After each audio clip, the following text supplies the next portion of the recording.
So before I start to read out the written questions, are there any questions from the floor or someone would just like to ask?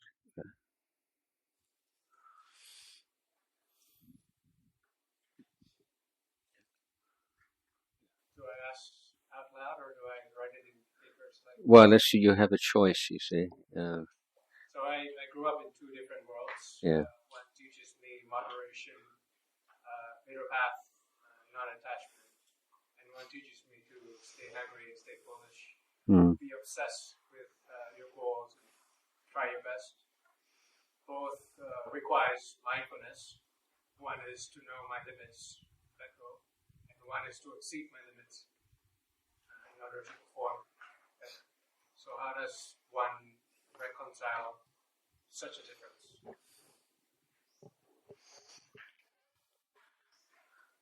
Well, I think you can't have it all in life, obviously. You have to make certain choices, and there comes a time when you have to decide which approach to life is more in accordance with your overall goals in life, what you want to do with your life. And ultimately, I think fair to say that one defining factor of human beings is they don't want to suffer, they want to be happy. In whatever way they understand those two concepts. So I would say which is the approach that is consonant with your life goals. I don't agree. I have a different idea of what mindfulness means. The idea of being mindful and exceeding, that's not mindfulness to me. That's something else. So I think you have to be very careful about the words that you use when you talk about things, and you can legitimize something by using certain descriptive words which maybe not actually fit what you're doing. So I mean, the path of excess is not usually a path that is that sustainable until old age. So you get burnt out very quickly. So if long life is not a goal for you, then the path of excess is probably a good one. If you want a short full life. If you have no concerns about the effects on your physical health of a life of excess, that physical health is not a criteria for you, then that would sort of weigh it on the path of excess. The idea of always being hungry, what is the appeal of that? The desire to become better at what you do. You're still hungry for more performance, more determination, for more drive in order to make something happen according to what you want. Yeah, and then when you make something happen, for what purpose? For accomplishment, for self-confidence, for self-worth. So self-worth is something that is dependent upon making something happen. Okay. And what kind of thing are we talking about? Let's keep it casual and let's talk about sports.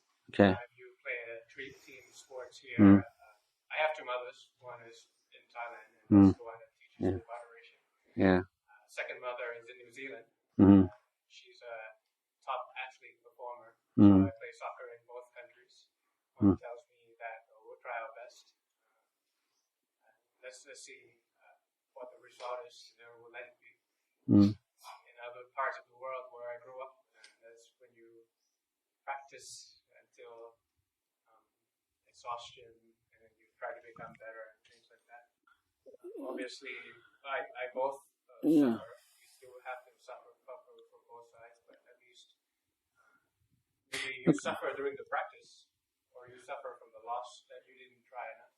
Yeah. Okay. Well, I think your kind of framework of presenting this kind of conflict is is not one that I would apply in this case. First of all, because the very idea of what does moderation mean? What is the middle path?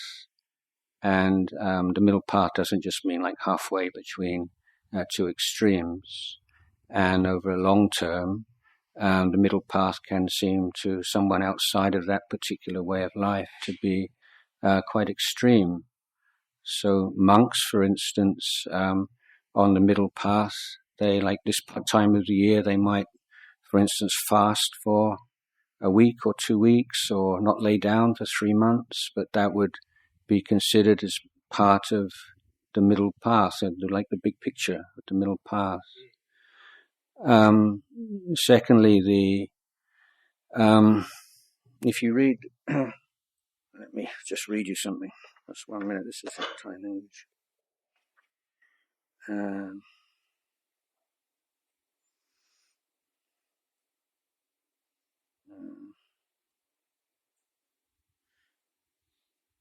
จะน้อยมันอยู่ตรงไหนที่ว่าต้องปฏิบัติจนกระทั่งเลือดมันจะแห้งมันจะอยู่ตรงไหนอยู่ในนี้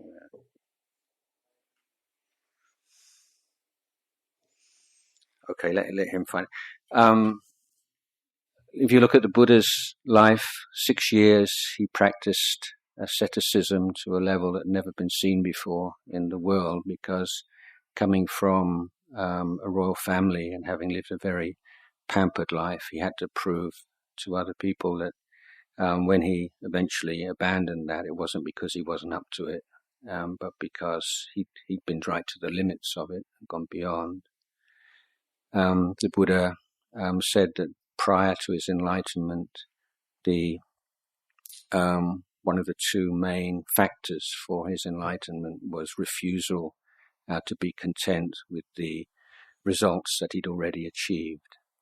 So in Buddhism, we're not at all denying or denigrating that desire to push boundaries and to go beyond and to do more than you think you can do. In fact, in the forest tradition, northeast Thailand, that's exactly what teachers do. They push you to the very limits of endurance. So, you're getting up at 2 or 3 in the morning, not getting to bed till 11 o'clock at night. Sometimes you're doing hard physical labor for 7-8 hours a day on 1 meal a day in extremely demanding physical conditions. So the kind of pushing that you're talking about in sports, and you're contrasting with the middle way. I don't see a contrast really, but the Buddha is where the Buddha does, I think, make a very interesting point is in his analysis of motivation. And the Buddha says you can have a healthy motivation and unhealthy motivation. In Western academic circles now, they often talk about intrinsic and extrinsic motivation. So you have an extrinsic motivation. I mean, you're doing something for the glory and for the fame and for the social standing. Whereas if you're doing it with intrinsic motivation, because you see the intrinsic worth of that work, of that art, of that sport, and you want to do it to the very best you can do, and that's called chanda or Dhamma chanda. Whereas the desire for some kind of external reward is what we call tanha, which is the cause of suffering. So this is one of the common misunderstandings and misrepresentations of Buddhism, that it's basically telling you don't desire anything, just be kind of comfortable and don't. But the Buddha is saying that we need this kind of motivation in our life, but we tend to naturally, the unenlightened person will draw upon the tanha, the craving kind of motivation, and the goal is to shift the motivation to the intrinsic or the chanda style of motivation. So in brief, my understanding of path of Buddhist practice is not necessarily in contradiction with the kind of thing your mum in New Zealand is saying, like be the best you can and push and push. That's quite familiar to me as a monk, that kind of concept. It's part of monk's life. But so there are some kind of superficial understandings of what middle way means and what the worldly way. So when you said excess, I'm thinking of like a biomuk and all this kind of thing. But no, if you're talking about sports, then or in any life's issues or problems. Sure. Maybe I want to realize my potential, and I try and I fail, and I try and I fail, and I try and I fail, and maybe 50% I succeed and 50% I fail. Yeah. And how do I know when to let go? Or do I keep pushing until it's the excess of any average human being should have to go through? Well, I think you know for yourself. I mean, if you're doing something, for instance, which is causing long-term health problems, then you need to draw back a bit. I mean, I was talking to someone the other day about the problem in America now with, all over the world, with specialization in sports, where from quite a young age, if you're good at something, this is follow your dream, just do that sport and be really great in that sport. But you just do one sport and you're just using one set of muscles or one part of your body. And in long term, you're looking at quite serious health problems when you're in your 40s, maybe. Well, boxing and American football, obviously, with kind of contact sports. But any even non-contact sports like tennis or golf, where you're using just one side of your body, that's kind of not so good for you in the long run. And sometimes you say, well, maybe I can be like good and really enjoy a lot of sports rather than being like number one at one particular sport. That's a kind of a trade-off that you might think about making. But if you are good at something and you really have a gift for it, and then why not? But in the end, before anything else, you're a human being, and whatever particular life goals you have, and career goals, or so and so, they're a subset of your whole life, and the problem is when they sort of take over, and your whole sense of who you are becomes identified with one particular kind of skill you had. So I was counseling a sportsman some years ago, and he was an Olympic runner, and he contracted cancer. It was metastatic cancer, and he wasn't going to live for much longer. But so apart from dealing with the physical pain, it was just the mental pain of no longer being able to run. His whole identity, since he's like, since as long as he can remember, I'm the runner, I'm the best runner in my school, I'm the best runner in my college, I'm the best runner in my country, I run in the Olympics, And so you put all your eggs in one basket, and then suddenly you're separated from that and you're completely lost. So this is why I feel that having a spiritual dimension to life, where you can just stand back from all those kind of conventional identities, gives you that sense of balance. So what I'm saying is you have all this potential, but you also have the potential to be able to stand back from all that and to be able to develop that kind of judgment of, this is a bit too much now, and this is not enough, or this is what's needed. So it's developing that kind of ability, which can also be trained through constant practice. At least you have a choice. Yeah. Whether to push or whether to withdraw if you like to. Yeah, well, the Buddhist point is the more mindful you are, the more choices you have. And the less mindful you are, then the more likely it is you're being manipulated by something, whether it's an ideal or a concept or people or society or expectations of others. But the more mindful you are, you're more aware of all this different stuff that's going on, and you have a choice whether or not to take it up or not.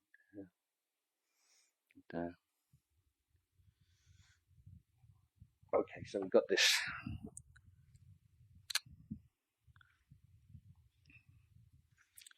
Oh, Dhamma Bahangsa.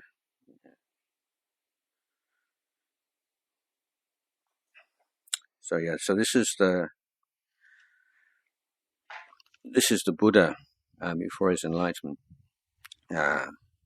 ที่กุลบุตรผู้บวชแล้วโดยศรัทธาจะพึงปรารภการทำความเพียรโดยการอธิษฐานจิตว่าแม้หนังเอ็นกระดูกเท่านั้นจะเหลืออยู่ เนื้อและเลือดในสรีระนี้จะเหือดแห้งไปก็ตามทีประโยชน์ใดอันบุคคลจะพึงลุถึงได้ด้วยกำลังด้วยความเพียรความปากปันของบุรุษถ้ายังไม่บรรลุประโยชน์นั้นแล้ว จักยุดความเพียรของบุรุษเสียเป็นไม่มีดังนี้ Okay, so this is like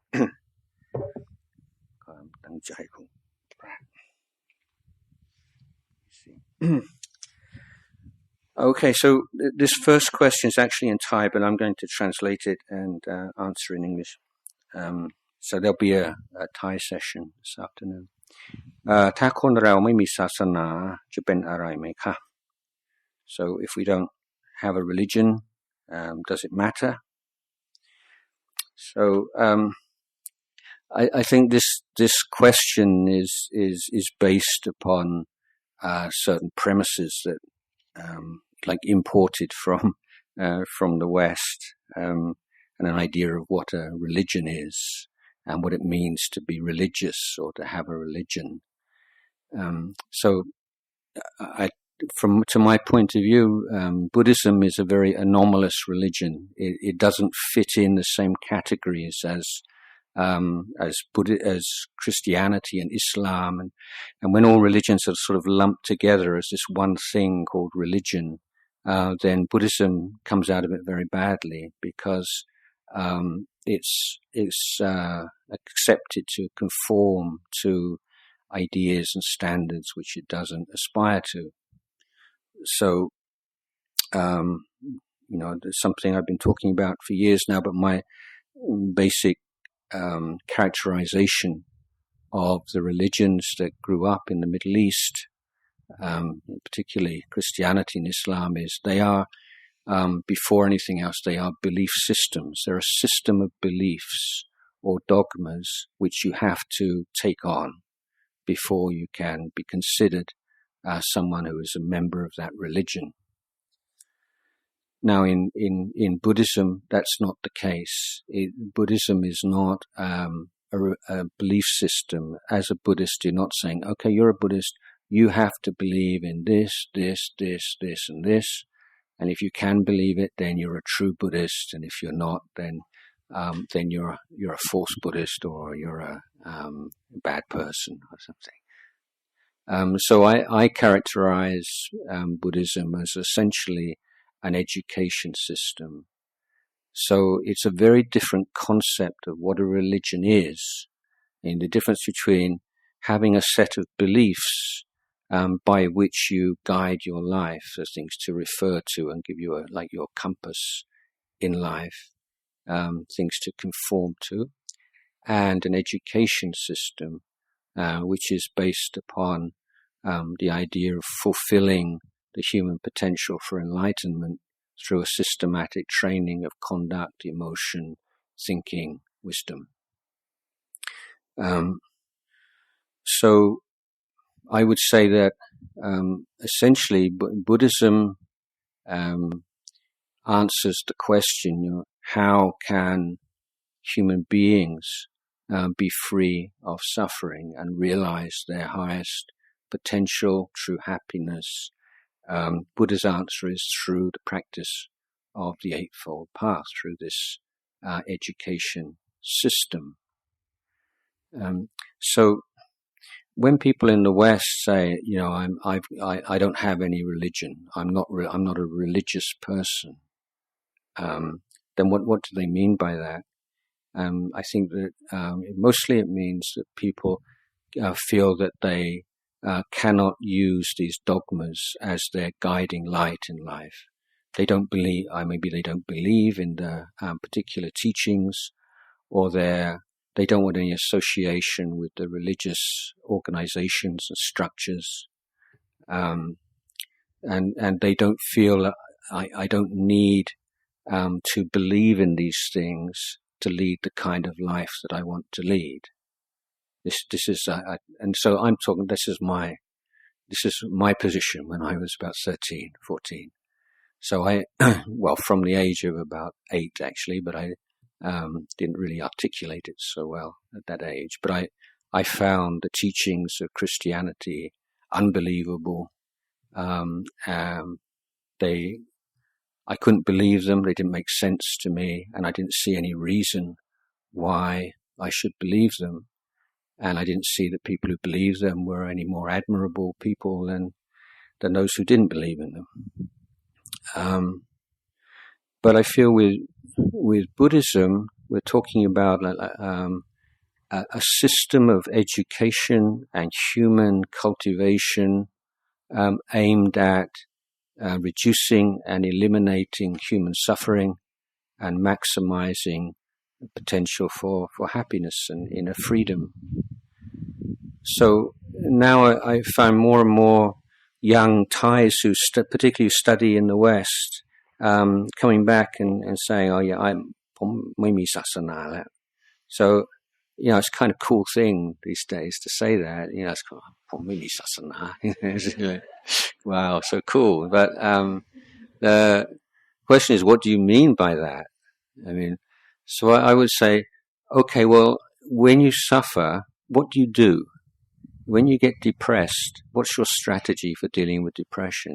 When you get stressed out, when you get anxious, when people treat you badly and you feel upset and angry, how do you deal with these things? And you have goals in your life. And how do you develop the mental skills and mental qualities that you'll need to realize those goals? What's your strategy? What's your plan? And of course, nobody can answer this very satisfactorily. So I see this huge discrepancy, this huge gulf between the intelligence that people apply to their external, their studies, their careers, their business, and the kind of approach that they apply to their inner life. Some people can be very strategic. Well, yeah, I'm going to study this, and then I'm going to do this, I'm going to do that. I've got this kind of goal, and it got it all worked out so logically. And then say, well, what about what's your strategy for dealing with stress and tension and anger and greed and all these things that undermine your happiness in life? Blur, nothing.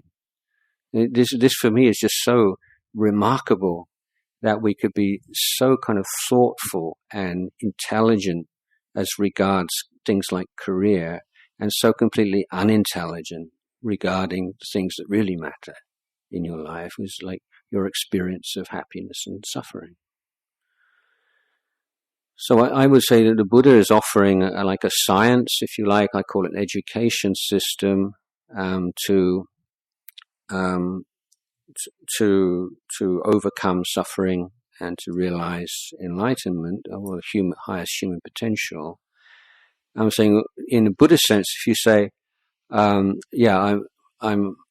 not a Buddhist anymore, I'm not a sasana, what does that mean? Does that mean that you're comfortable with your present methodology, your strategy for dealing with suffering and happiness in your life?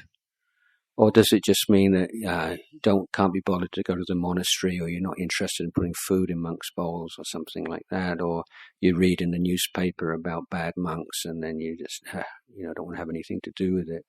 So I have those kinds of feelings about bad monks myself, that you find shocking and embarrassing and so on. But that's not the heart of Buddhism. Those are structures, and they say it's the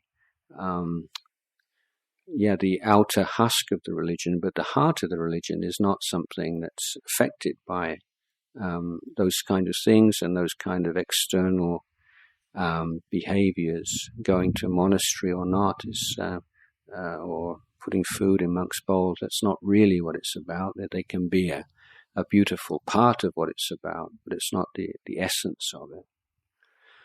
So if you say, if you're not having a belief system to live by, if that's what you understand, like sasana, religion, I don't think it's so important necessarily, but having some clearly defined path of inner development, I think is important, and that's what like Buddhism is about. And from my own studies, the Buddhist path is, in case I'm biased because I'm a monk, but it seemed to me by far the most profound and effective means of human development that's ever been developed, ever appeared in the world.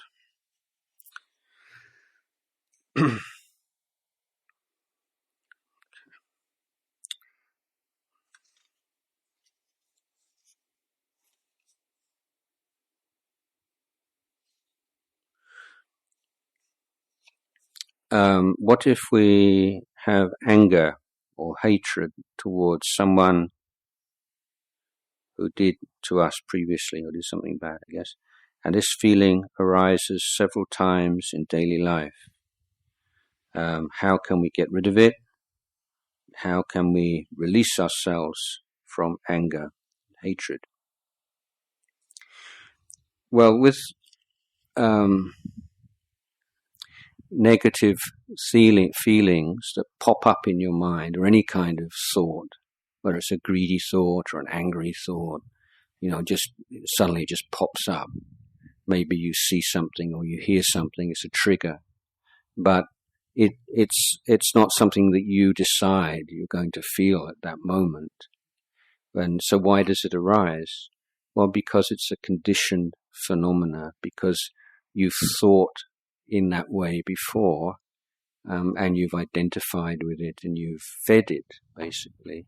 So the more you feed something, the more it will come and find you. So the more you feed a dog or you feed a cat, then the more the dog and the cat will come and expect to be fed. So mental states are like dogs and cats or animals.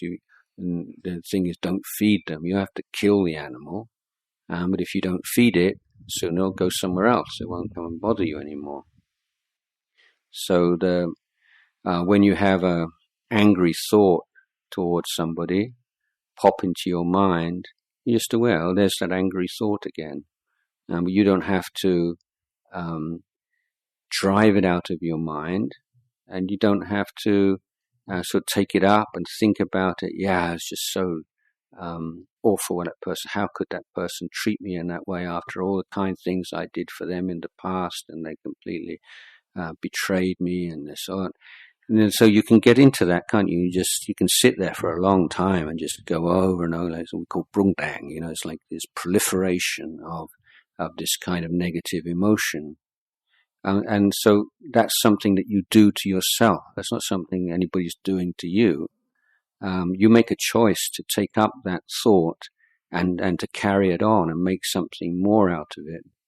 And the more you feed it, the stronger it becomes, the more likely it is to pop up in your mind, and the more likely it is you're to follow it and make something out of it. So just now we were talking about the middle way, and this is also one way of looking at the middle way, is you have these two choices, and you have three choices really. One choice is when something that you don't like and is threatening or upsetting arises in your mind. One, you try and drive it away, and secondly, or repress it, suppress it. The other is to indulge in it, and those are both extremes. So the middle way is simply to acknowledge it with an even mind, just to recognize it as a mental state and allow it to pass away by itself, because it doesn't last, and if you don't feed it, it'll gradually fade away.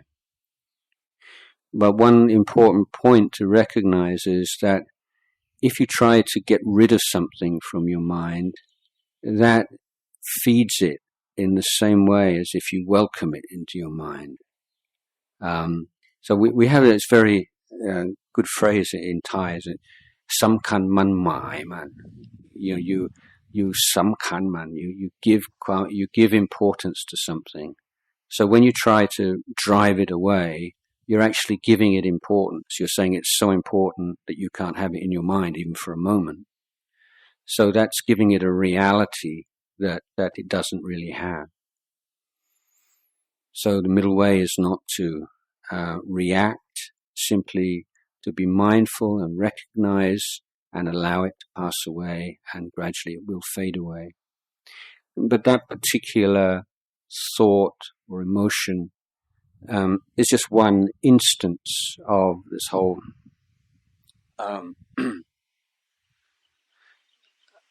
area of aversion, hatred, anger, aversion, so on.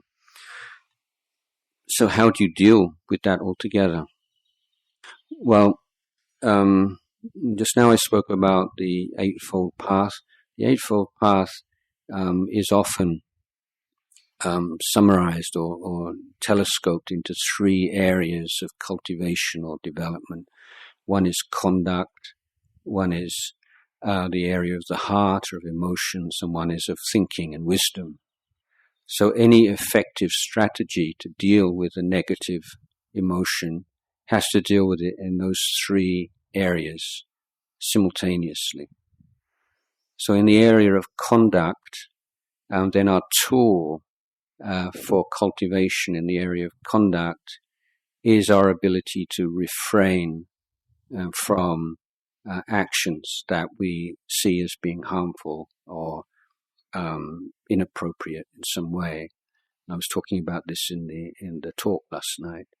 So we can say, yeah, I do want this, I really want to shout and give that person a piece of my mind or even to hit them, but I won't.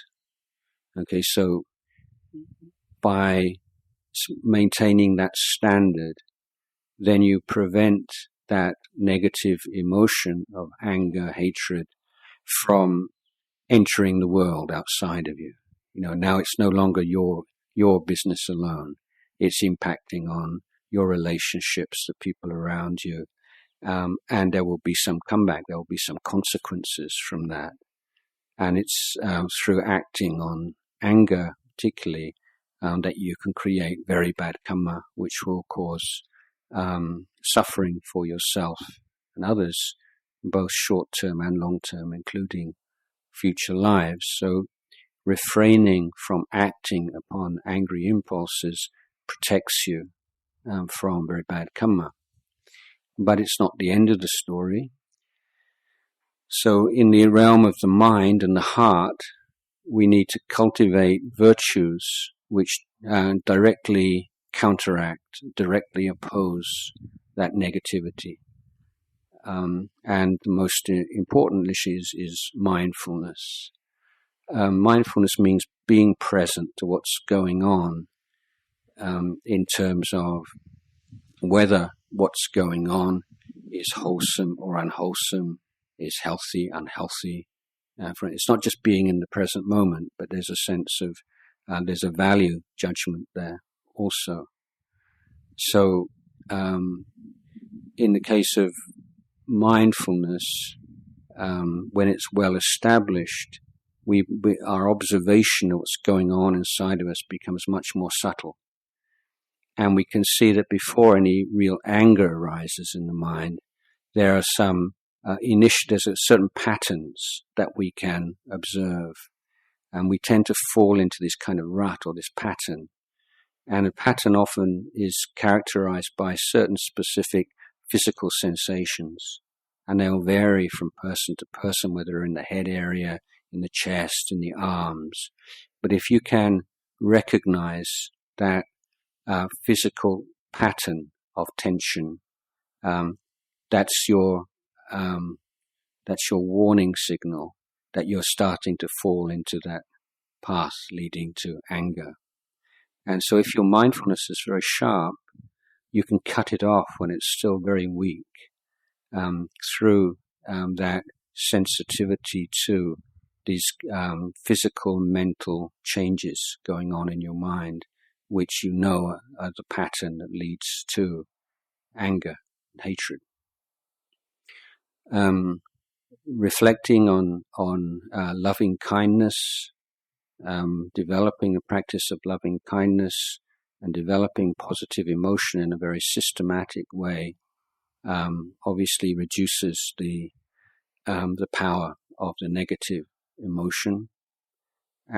Thirdly, patience, just being able to bear with unpleasant feelings that arise without lashing out and being very reactive and impulsive, simply because you don't get what you want, or you have something that you don't want. So patience gives you the space in which you can see things more clearly, and to prevent anger from taking hold of your mind. But still, even with this work in the area of your conduct and your heart, the root cause of anger is in your thinking and your attitudes to life. And this is where the most important work is done. So you start to analyze, for instance, well, why does that make me angry? I say, oh, that person, when she does this, it makes me so angry. So first of all, you're assuming that someone can make you angry. And is that the case? Can someone make you angry? They can act in certain ways which you choose to be angry. You don't have to be angry, because there are other people who, if they're spoken to in that way or treated in that way, they don't get angry necessarily, or maybe not so much as we do. And you can see also in yourself that the amount of anger in your mind is going to be conditioned by other things going on in your life. If you're very stressed out and anxious and tired, and you meet something, you have some experience which is unpleasant, it's much more likely that there'll be strong anger than there is if you're feeling very relaxed and happy and content with life. So it's a complex, conditioned phenomena. But what we can observe is that when we want something and we don't get what we want, then anger is likely to result. So, for people, like you say, in gang cultures, let's say, people in big cities in gang cultures, young men who have very little wealth and standing in society. So for them, what they want is respect, to be respected. So the worst thing you can do in that kind of environment is to show disrespect for someone. You can get killed for disrespecting somebody, because that's the one thing that their self-respect and self-esteem is based upon, being respected in the terms that they establish for themselves. If you want somebody to be a certain way, or you want a certain person to say something, and they don't say what you want them to say, they don't do what you want them to do, or they're not the kind of people that you want them to be, then this can make us angry, or feel like they make us angry. But it's, I think, really important to understand that nobody can make you angry. At the end of the day, no matter what the provocation might be, whether you get angry or not, it's up to you. And if you can cultivate your mind well enough, you can endure anything without getting angry. So the next question might be, well, is that a good thing? And people say, well, you need anger. And you hear this a lot in the West, like righteous anger. You've got to get angry with evil people. Otherwise, where will you find the energy to be able to overthrow evil in the world? Anger is what gives you your energy. So from Buddha's point of view is, it's a kind of energy, but it's not a good energy. And ultimately it's doesn't have good results, because you end up dropping to the same level as the people that you're fighting against. And that it's very difficult to contain anger once you give it some kind of legitimacy. You say it's all right to be angry in this situation. You can't just keep it in a box. It breaks out of the box and enters into other areas. And there's nothing worse than people who are self-righteously angry. The people willing to do the most terrible things. This, like in religious wars and civil wars, where the most terrible atrocities occur, is when people commit atrocities because they think they're right. And And once people think they're right, then they lose all kind of sense of proportion and can do anything, basically. So it's a training and education of conduct, of emotion, of thinking. Depends upon observation and learning from experience.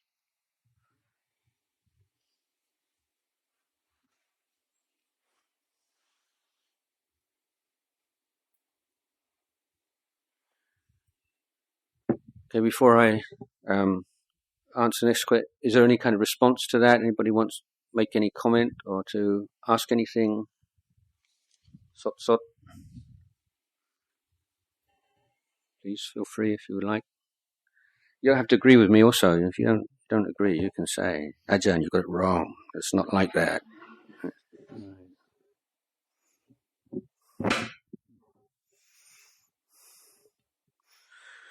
Okay, I'll carry on.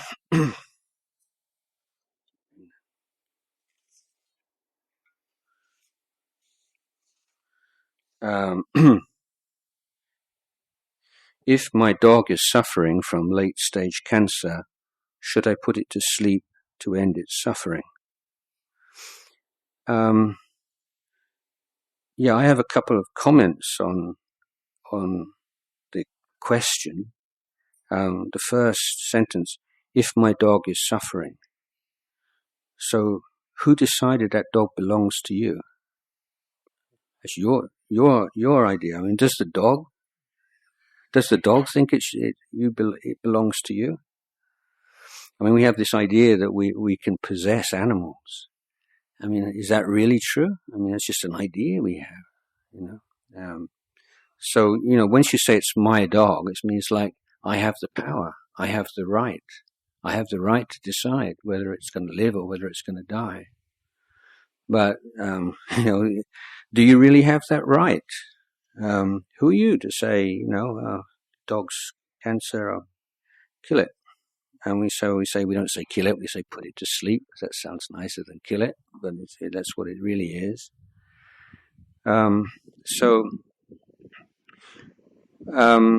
Taking life, whatever the motivation might be, whether it's a really gross and awful motivation like killing for pleasure and killing to inflict maximum pain, that would obviously be very heavy karma committed. But if you take life even out of compassion for the suffering of another being, it's still taking life. It's still heavy karma involved.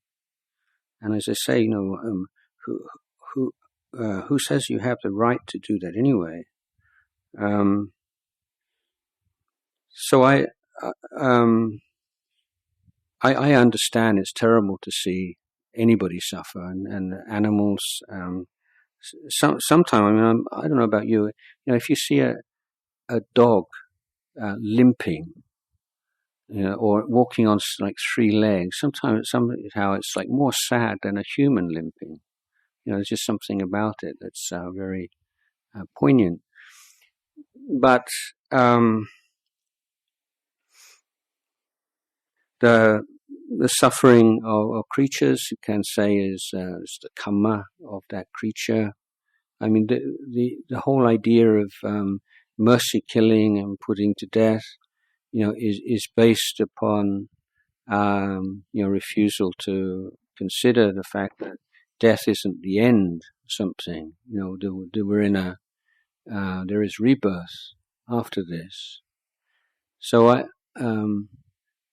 my suggestion would be to help to alleviate pain in whatever way you can, and so there are plenty of strong pain-killing drugs these days, but that taking the life of the animal is quite a big step, and you really need to think it through very carefully. So it may be if you meditate a bit, just make your mind very calm, just stand back from your emotions a little bit, and weigh up the options. And if you decide that, yeah, I'm going to go for it, I'm going to take him to the vet and have the vet give him an injection, then that's your choice. And as I say, given that it's done with kindness and compassion, then the karma is much less than if you were to kill for sport or kill for pleasure. But it is still taking a life. Yeah. The other thing, of course, and this is not only the case with animals, but is how much of our feeling is compassion, and how much is it our discomfort at being in the presence of severe pain. So you find that people who have very little physical endurance and have a great deal of fear of physical pain themselves are often the people most enthusiastic for things like euthanasia and mercy killing of any kind. So there's a certain amount of kind of fear and personal discomfort and not wanting to have to feel like this that can also come into play, which you have to be very honest about as well.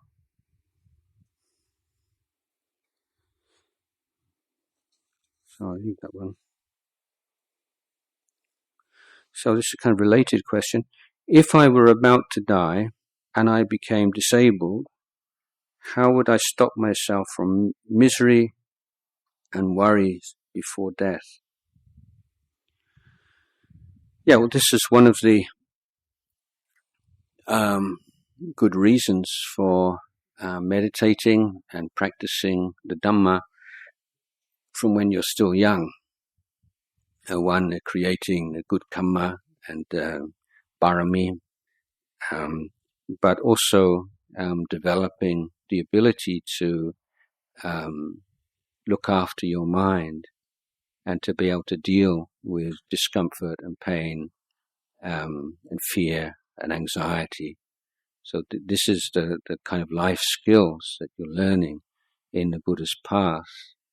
And so that when you do have some serious problem in life, and it might not be right at the end of the life, but before that you can maybe lose a loved one, be involved in a divorce, lose your job, all these kinds of things, where you have a serious problem just arise out of the blue.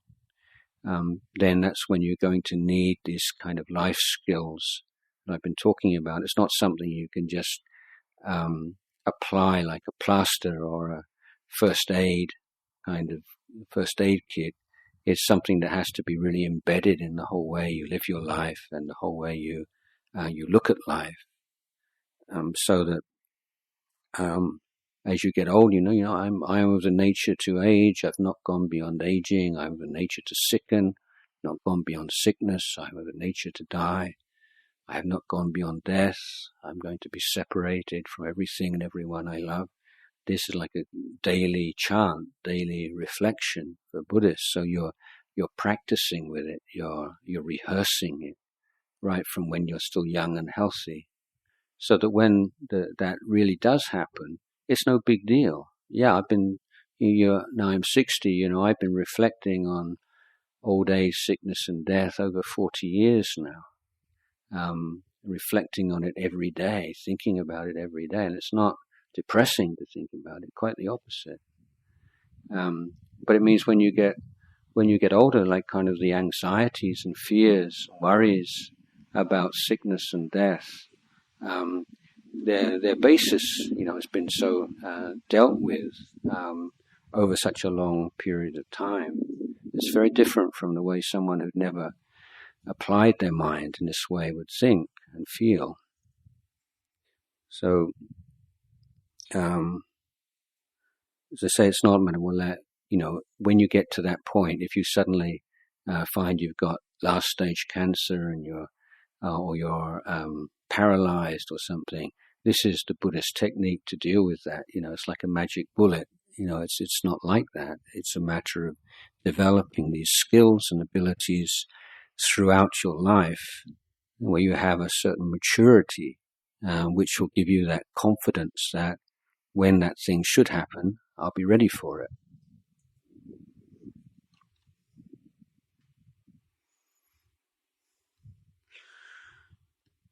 So how can we deal with people who are aggressive, difficult, and mean?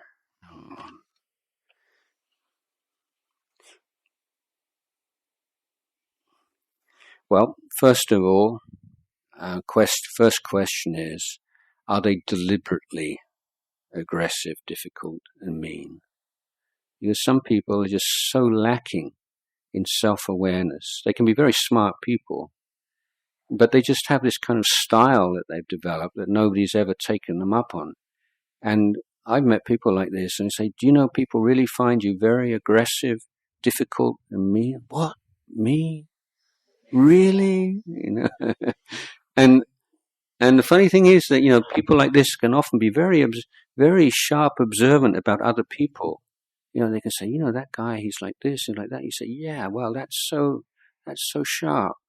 But then with themselves, can't see it at all. How could anybody look at me like that? Oh, that's terrible. So, this is one thing that people just develop these kind of styles of relating to other people, and it just becomes their kind of natural style, and they don't even realize sometimes.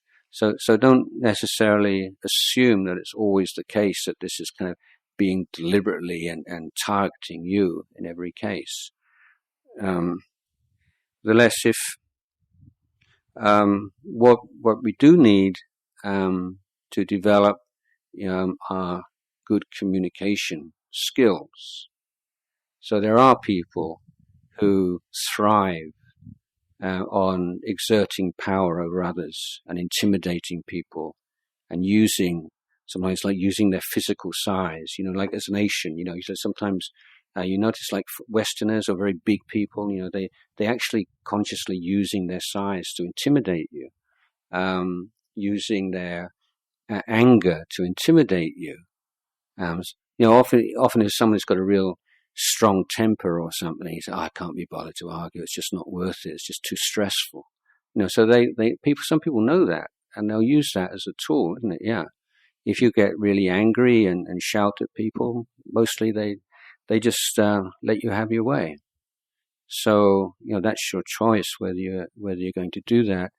But I think that it is important to be giving feedback, right time and place, in the right way to people who behave badly, out of compassion for them. It's a good deed to do, and maybe it will lead them to make some changes, maybe not. But I was referring to talking about this recently, that there's sometimes this idea in Thailand, like giving feedback is a kind of a Western thing, that we don't do that in Thailand. Our culture here is very different, and we respect puyai and things like this. Well, fair enough, except that if we go back to the root, if you acknowledge that the root of Thai culture lies in Buddhism, Theravada Buddhism, go to the Vinaya, the book of discipline of the monks, the code of discipline, you find some very interesting things, and one of them is that concerns the duties of a student towards his teacher, or of a monk to his upajjhaya, pra-upajjhaya. Of course, so there are the predictable ones. So, like you wash their robes for them, you wash their feet for them, you do all these kind of services for your teacher. But the less expected ones are, for instance, that if the teacher is behaving inappropriately, then the student has a duty to give him some feedback in a very polite, respectful way. And if you see your teacher behaving badly, not keeping the rules or something, and you don't say anything, then you commit an offense. So you're in the wrong. So the idea of young monks, very junior people, giving feedback to seniors, including their teachers and upajjhayas, that's right there in the heart of Buddhist tradition. It's not a Western invention. And sometimes the way that words are translated can be misleading also. For instance, we have this Pali word that you may have heard is like subatjo, which is usually translated as wa ngai, son ngai. Okay, so when you hear that, you just assume this is a virtue for a student or for a young person. You know, it's like easy to teach, easy to tell off, easy to admonish. But the actual meaning of the word is more put ngai. Yeah, it's not wa ngai, it's put ngai. So that means you have a senior person and you see something that they're doing, and it's they're very aggressive. They treat people rather meanly and unkindly, and use their power in a rather unkind way. And you say, well, should I say anything, or better just to keep quiet? And then somebody says, for instance, maybe I like pull die, tan pull ngai, pull die. So this is suwatjo. So this is, again, this is one of the virtues that we've lost, and we just allow that one to slip away. This idea of when you're a puyai, then you make it a point of being someone who's approachable, that younger people who have problems can feel that they can talk to you about it, that you can get feedback. Because if you're a boss or a leader in any way, then how difficult it is to develop as a human being if everyone around you is always saying yes, you've got just yes men and yes women all the time, and you've got people who are flattering you all the time, and people who keep bad news away from you all the time. So it's a really important virtue to develop as a leader, where people see you genuinely interested in making this the best possible company or the best possible monastery, and that includes making changes to one's own behavior, if that's part of it.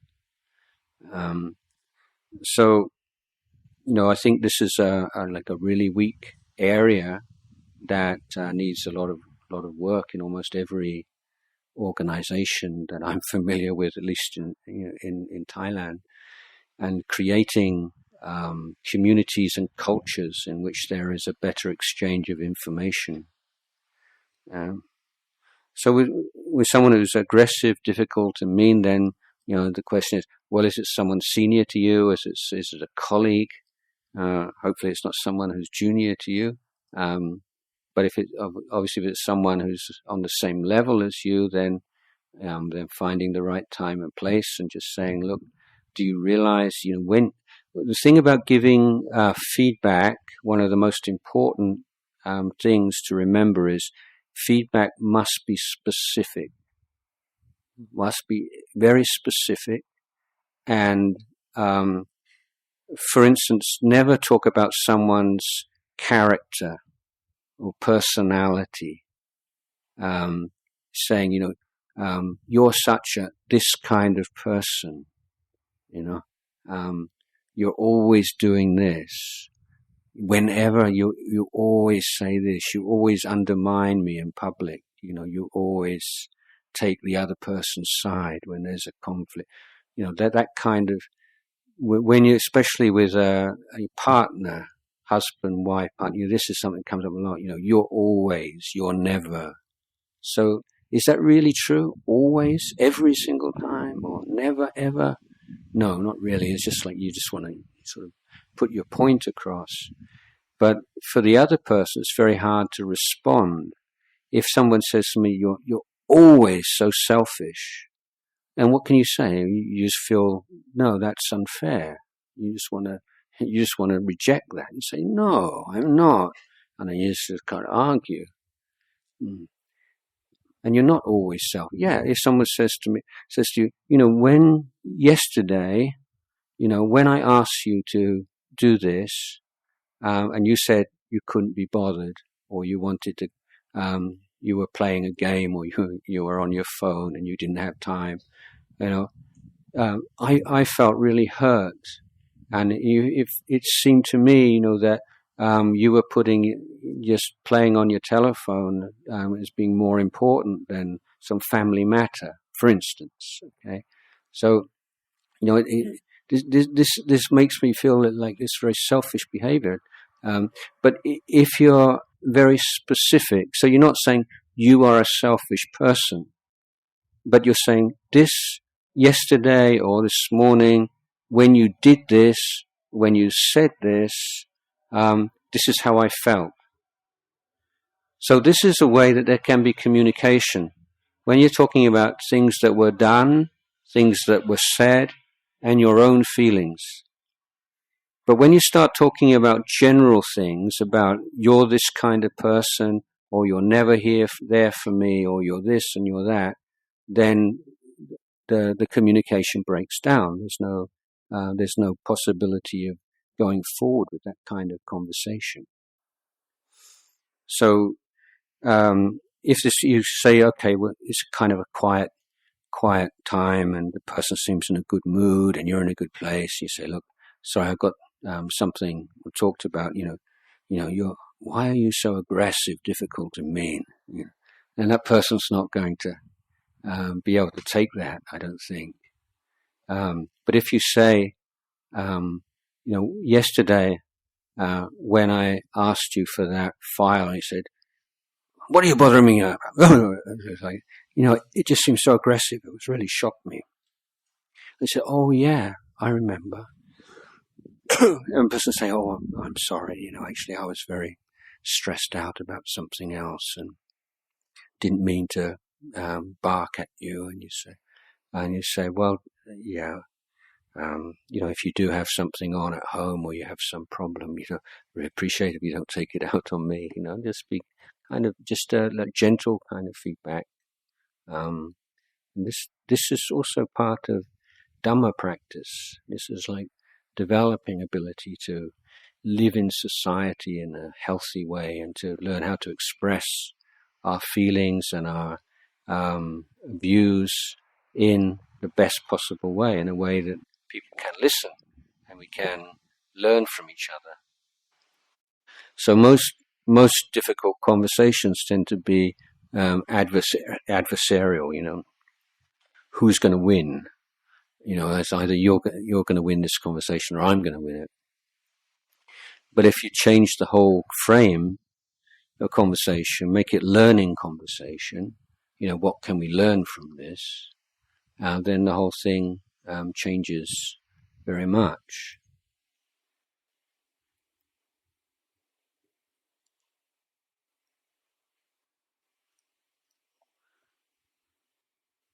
So yeah, I'm not sure whether this person will take on what you say, but what I suggest is, if you can find a time to speak to that person and be very specific, and don't make any kind of general statements or judgments about who they are and what kind of person they are, that it might work out. Okay, well, we're getting on for 12 o'clock, so any more questions we can? Yes. Mm-hmm. Back to the dog questions. What if it was my life and I was paralyzed and I was about going to die? Would I be able to send some money and fly to Switzerland and get the injection with me to sleep? Will I go to hell? It's not so straightforward as that. But it would be taking life. It's my life. Yeah. How much did it cost? Where did you get it from? I don't understand the question. so it's your life. I mean, on what grounds is your life? I mean, do you have some kind of document proving it? I guess you've got a passport, but I mean, your life come together because of your mother and your father, I think. It's not something you created yourself. But anyway, I think that, as I say, how things look from the outside, and how they actually experience subjectively, not always the same thing. You know, when we see people in a lot of pain, you know, we imagine what it's like, but we don't actually know. So it could be very, very painful. But these days, we're in Thailand now, we're developing a hospice movement, and developing structures that allow people to die in a dignified way, with access to painkillers, but also with some spiritual support. So the thing is, how can you die in a way which is most in harmony with your values and your beliefs, and to leave the world in a good way? I don't think that killing yourself is a good way. It's you don't know the karmic results of that. I can't say this will be the result. Certainly, if you're in incredible pain and you felt you couldn't bear it anymore, I could sympathize with that, of course. But I don't think it's a wise way of dealing with, because it's not like the end of life is the end of your existence in samsara. You'll be reborn, and the act of killing yourself will have an effect on where you are reborn. So what that effect will be depend on many, many different factors, but it would certainly have it will have some effect. And I think that there's a lot to worry about with this modern euthanasia movement, because the question is, where do you draw the line? So now we have, okay, if you're right at the end of your life, doctor says you're not going to live for more than a month or 2 months, you're in great physical pain. So people who have the money anyway, rich people, can go to Switzerland and have an injection and then end their life in a kind of nice way. But then it comes, now there start to be people who say they've got first diagnosis of an illness, and then maybe they live for 5 years or 10 years, but why wait?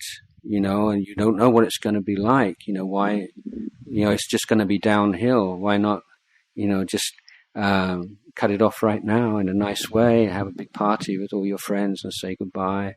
And then, so once you have that idea, then when people say, well, what about Kunyai? Kunyai's got Alzheimer's. She doesn't know anybody. Even her daughters and family members come. She doesn't know anybody. She doesn't seem like she's very happy. Well, why not just put an end to it? Or someone's got this illness, or someone's got that illness, and the possibilities in the future. And now something a big problem these days is like old people who feel, I'm just a burden on my family. They have to look after me. I go in it, it's like my mom is like, go anywhere, have to go in a wheelchair, and someone has to push me, and it's so much trouble for everyone, and I make all this problem for everyone, and get very depressed.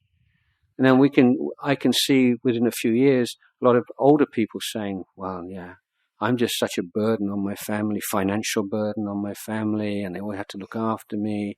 Make more sense just to go to not Switzerland, probably do it in Sukhumvit by then, but then.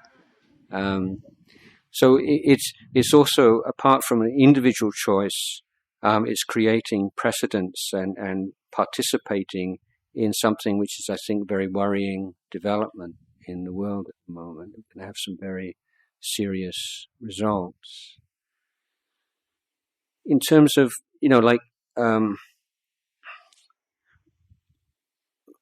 there's a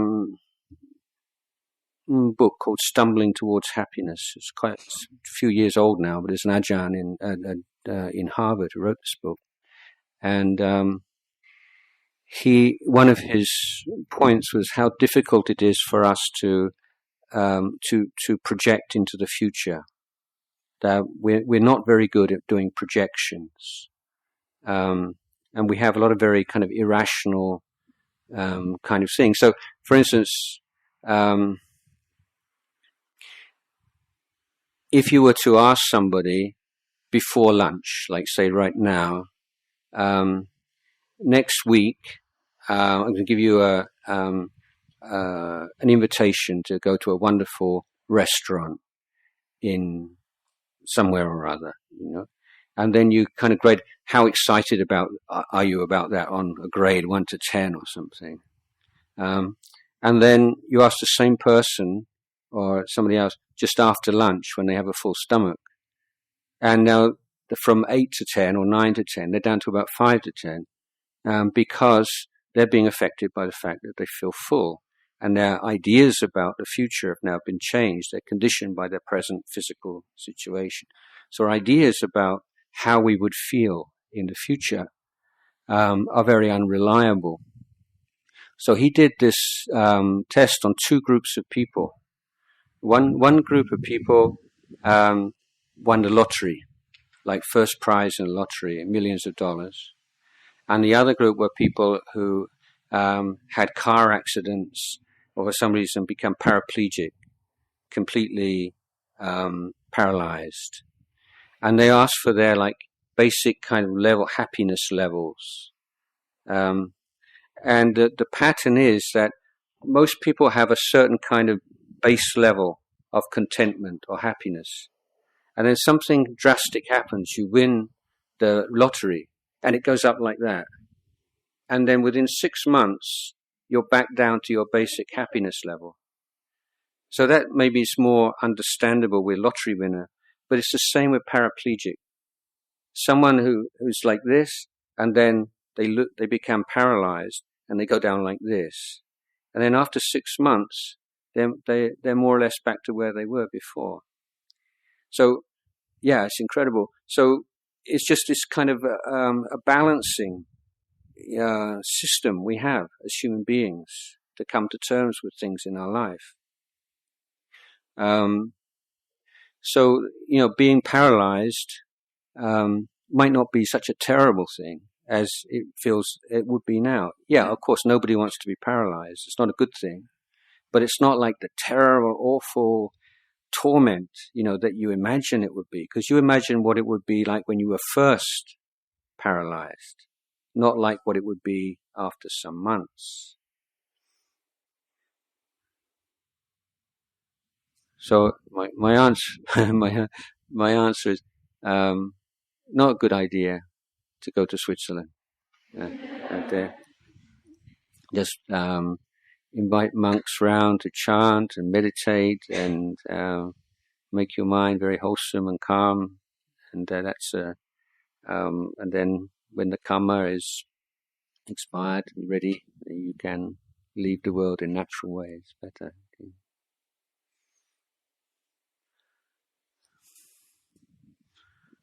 We have one more question before lunch.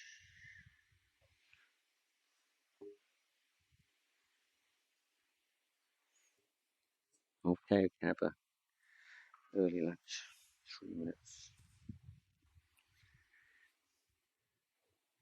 So you can Arahang together.